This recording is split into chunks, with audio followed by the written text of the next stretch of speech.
অসমৰ যিমানখিনি হাইস্কুল আছে প্ৰায় 300 হাইস্কুল আছে, প্ৰায় 2400 তাত শিক্ষক কৰ্মচাৰী আছে।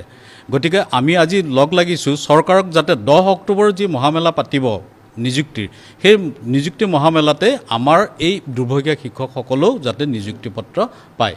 সেইবাবে আমি চৰকাৰক আহ্বান জনাবলৈ আজি এই আমি গোট খাইছোঁ আহি, আৰু ইয়াৰ পিছত আমি মুখ্যমন্ত্ৰী মহোদয়কো আমি দিম অনুৰোধ। কেতিয়াবা ষ্টুডেণ্টৰ কাৰণে, কেতিয়াবা এনৰলমেণ্টৰ কাৰণে, আমাৰ মেট্ৰিকৰ পাৰ্চেণ্টেজৰ কাৰণে বাদ পৰি ৰৈছে, কিন্তু এইবিলাক স্কুলৰ অতীত চালে দেখা যায় যে এইবিলাক স্কুলে এটা সময়ত বহুত ভাল ফলাফল দেখুৱাইছিলে, বৰ ভাল মানুহ তাৰ পৰা ওলাই আহিছিল। বৰ্তমান দায়িত্বলৈকে যিসকল শিক্ষকৰ নাম আছে সেই শিক্ষকক সামৰি এইবাৰ যাতে নিযুক্তি পত্ৰ দিয়ে, কাৰণ তেওঁলোকো কিবা এটা আশাত কৰি আছে, কাম শ্ৰমদান কৰি আছে বিনা বেতনেৰে।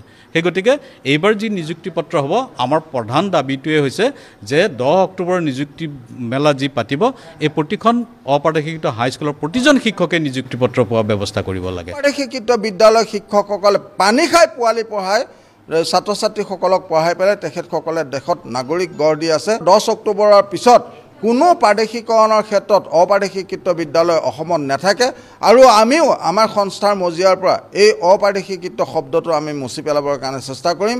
আৰু মাননীয় মুখ্যমন্ত্ৰী, মাননীয় শিক্ষামন্ত্ৰী মহোদয়ক আপোনালোকৰ মিডিয়াৰ জৰিয়তে আহ্বান জনাইছোঁ, তেখেতসকলে অপাৰদৰ্শিত সকলো বিদ্যালয় প্ৰাদেশিকৰণ কৰি এই অপাৰদৰ্শিত শব্দটো যাতে উঠাই দিয়ে, আৰু এই বিদ্যালয়সমূহ এই পৰ্যায়ত বৰ্তমান প্ৰাদেশিকৰণৰ আওতালৈ আশাৰ পথ দেখিছোঁ।